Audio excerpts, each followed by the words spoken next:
Ishirahamwe StarTimes nkuko yaminezereza abanywanyi bayo yasubiye kubategurira utuganuke two guhimbaza umunsi mukuru wa PASIKA n'uburuhuko bwiza ku bana nkuko tubimenyeshwa na Ronje Bizimana umuyobozi ajejwe kumenyekanisha ibikorwa byo muri StarTimes.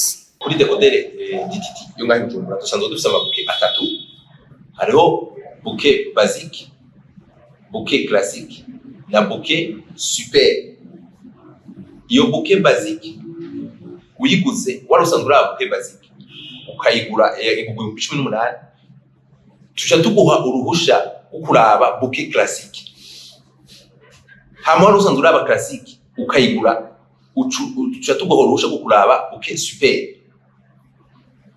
Bisigura ko uwahora araba super nta buke yo hejuru yayo nawe tuca tumwongera imisi 10. Hanyuma dekodere DTH isanzwe ifise amabuke 4. Ayo mabuke 4 hariho Nova isanzwe iri kugura 12,000.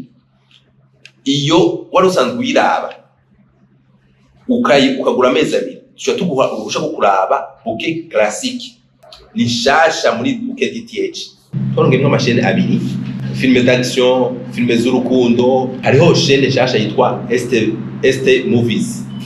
Iyo shene twayizanye muri buke basique no kubana kubera bagiye mu biruhuko twaciye tuzana shene yitwa StarTimes. Utubike sutwo gusa ishirahamwe StarTimes yarahinduye amazina y'imitekero kugira ngo nabo bagire amazina huye nayo bakoresha ahandi mu bindi bihugu bakoresha StarTimes. Twarahinduye amazina y'amabuke. Amazina y'amabuke kuri dekodere DTT twahorana buke basique, classique, unique. Iryo zina ryitwa unique twararikuyeho twagise super.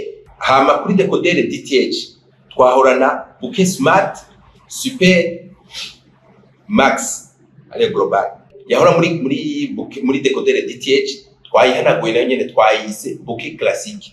Kubera iki twahinduye amazina no kugira tugire uniformité, tugire ubusa gusanisha amazina kuri StarTimes yose au niveau international. Tuganuke tukaba twatanguye kuva ku igenekerezo rya 18 Ntwarante uno mwaka tukazorangira mu mpera z'ukwezi kwa Ndamukiza.